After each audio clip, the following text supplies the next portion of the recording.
हालिया विश्व बैंक के अनुमानों के अनुसार असंवहनीय प्रथाओं के कारण 20वीं सदी की शुरुआत से अब तक 10 मिलियन वर्ग किलोमीटर वन नष्ट हो चुके हैं। वहीं संयुक्त राष्ट्र ने 2021 से 2030 को पारिस्थितिकी तंत्र के बहाली का दशक घोषित किया है, जिसका लक्ष्य 350 मिलियन हेक्टेयर क्षरित भूमि को बहाल करना और 13 से 26 गीगाटन ग्रीन हाउस गैसों को अलग करना है। जैव विविधता को बनाए रखने के लिए एक लोकप्रिय और प्रभावी तरीका वृक्षारोपण जलवायु संकटों और अन्य पर्यावरणीय चुनौतियों को संबोधित करने की बहुत क्षमता रखता है। वृक्षारोपण अभियान के मायने आकर्षक नारों, आकर्षक और सुर्खियां बटोरने वाले अभियानों के साथ वृक्षारोपण के इन कार्यक्रमों ने वैश्विक और राष्ट्रीय स्तर पर मीडिया का बहुत ध्यान आकर्षित किया है और अपने उद्देश्यों को पूरा करने के लिए विभिन्न संगठनों सहित लोगों की भागीदारी भी शामिल की है।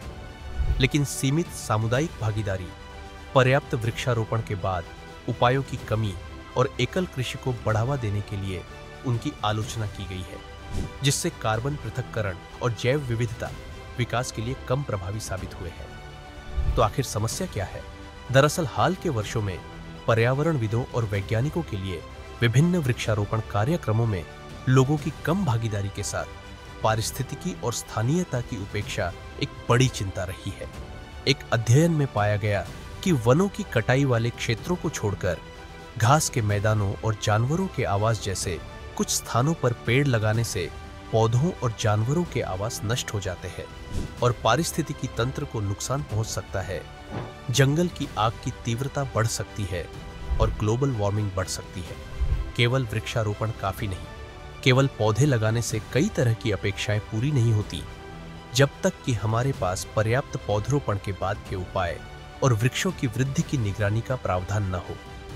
आम धारणा के विपरीत केवल वृक्षारोपण करना एक लागत प्रभावी जलवायु समाधान नहीं है, जब इसकी तुलना दूसरे अधिक फायदेमंद दृष्टिकोण और अन्य वैकल्पिक कम लागत वाले उपायों जैसे कि वृक्ष द्वीप से की जाती है, जिसमें छोटे छोटे टुकड़ों या द्वीपों में वृक्षारोपण करना शामिल होता है। अब जानते हैं क्या है भारत की जलवायु चुनौतियां। फरवरी 2024 में राज्यसभा में एक लिखित उत्तर में केंद्रीय पर्यावरण, वन और जलवायु परिवर्तन राज्य मंत्री अश्विनी कुमार चौबे ने बताया कि भारत ने 1.97 बिलियन टन CO2 समतुल्य का अतिरिक्त कार्बन सिंक हासिल किया है। साथ ही भारत में लगभग 10 मिलियन हेक्टेयर वन अतिक्रमण के अधीन है।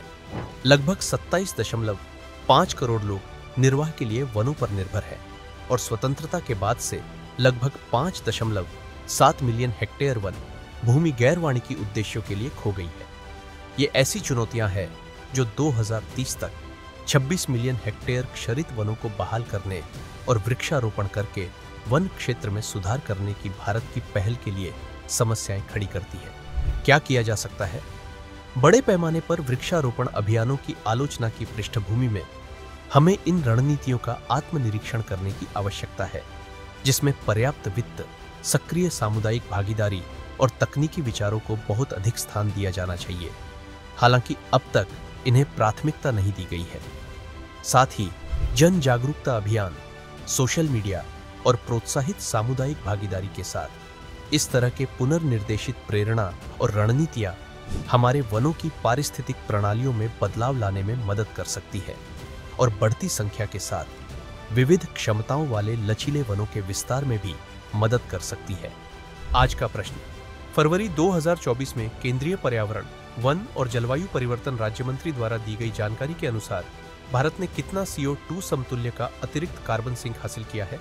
A 1.37 billion ton, B 2.34 billion ton, C 1.97 billion ton, D इनमें से कोई नहीं।